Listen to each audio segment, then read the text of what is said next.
Imagine if someone walked into your country, pointed at your national flag, and said, "Yeah, I'll be taking that. I want to sit on it." Sounds ridiculous, right?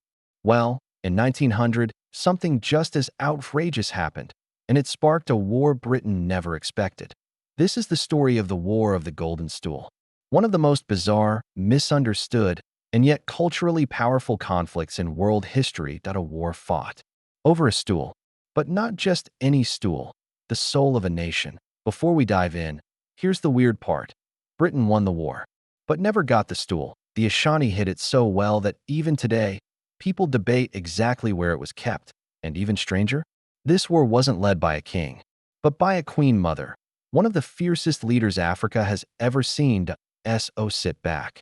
Because this story has everything: cultural pride, colonial arrogance, heroism, betrayal, and a symbol so sacred it couldn't be touched, seen, or even spoken of casually. Let's begin to understand why the Golden Stool mattered so much. You need to know who the Ashanti were. The Ashanti Empire, located in modern-day Ghana, wasn't some small tribal kingdom. By the 1800s, they were one of the most powerful states in West Africa, with a strong centralized government, a professional army, a wealthy economy built on gold and trade, a complex spiritual world tied to ancestors and tradition there. Identity wasn't just political, it was deeply spiritual. The heart of everything was the Golden Stool, known as the Sika Dwa Kofi. According to legend, the stool descended from the heavens onto the lap of the first Ashanti king. It contained the sunsum, the soul of the Ashanti people, past, present, future. The king didn't sit on it. No one sat on it. It wasn't a chair. It was the Ashanti nation itself. When a British governor demanded it. You can already see where this is going. The British had slowly been expanding along the West African coast. By the late 1800s, they were eager to control the interior, especially the gold-rich Ashanti region. 4 wars had been fought previously, some Ashanti victories, some British. But by 1896, after a long period of pressure, Britain forced the Ashanti king into exile. This left the Ashanti proud, but wounded. Their monarchy was temporarily suspended, but the people were far from conquered. Enter Sir Frederick Hodgson, a British governor whose arrogance truly has no equal. On March 28, 1900, Hodgson gathered Ashanti chiefs in Kumasi. He stood before them and, with all the tone-deaf confidence of empire, demanded, "Where is the Golden Stool? I wish to sit on it." Imagine the silence in that room. Every Ashanti chief knew this was beyond disrespect. It was sacrilege to sit on the stool. To even touch it was unthinkable. This was like demanding to sit on a holy relic, or declaring ownership of a people's ancestors. The chiefs left the meeting furious. They knew this wasn't just another tax or law. This was a threat to their identity. And that's when a woman stepped forward to change history. In times of crisis, some nations looked to kings. The Ashanti turned to a grandmother. Yaa Asantewaa, Queen Mother of Ajisu, wasn't a warrior by tradition, but she had something more powerful, a fire that refused to bow to humiliation. She gathered the remaining chiefs and famously said, "If you, the men of Ashanti, will not go forward, then we will. We, the women, will fight the white men. I shall call upon my fellow women. We will fight till the last of us falls." Those words changed everything. Morale surged.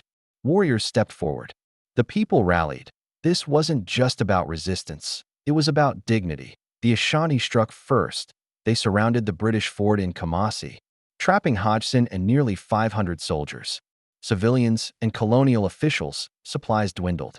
Morale was low. Rain poured. Disease spread. Hodgson wrote in his journal that the situation was desperate.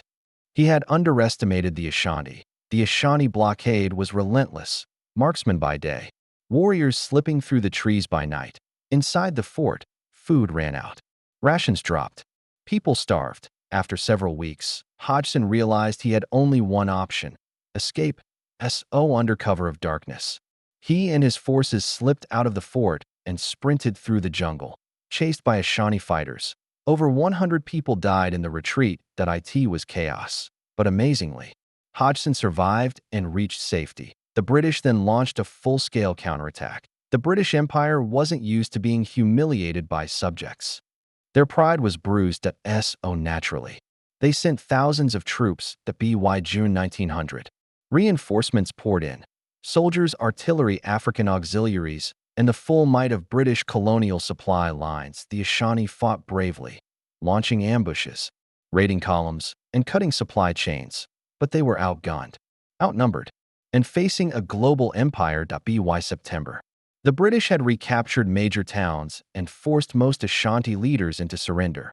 Yaa Asantewaa herself was captured and exiled to the Seychelles, where she lived out her remaining years. The British declared the war over. But the key objective? The one thing Hodgson wanted?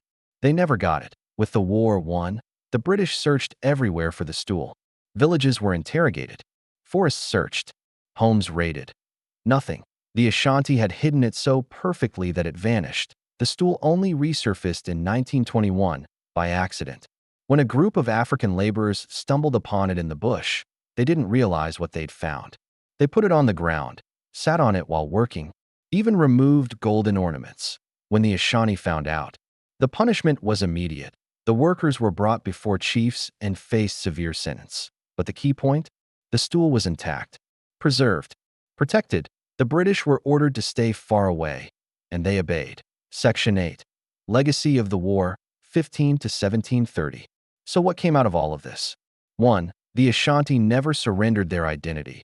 Despite British rule, the Golden Stool remained with the Ashanti. It was never taken, never sat on, never controlled. Point 2. Yaa Asantewaa became a national hero. Her statue stands in Ghana today. She is remembered as the warrior queen who defended her people's soul. Point 3. The war remains one of the world's strangest colonial conflicts, that a clash not over land, or oil, or borders, but a sacred symbol where one side sought domination and the other fought for dignity.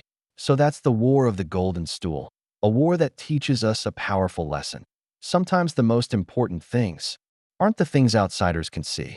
They're the things a people believe in. If you enjoyed this story and want more forgotten or bizarre history, hit the like button, subscribe to the channel, and drop a comment with the next strange war or event you want me to cover. Thanks for watching. And remember, history isn't just dates and battles. It's identity, pride, and the stories we choose to protect.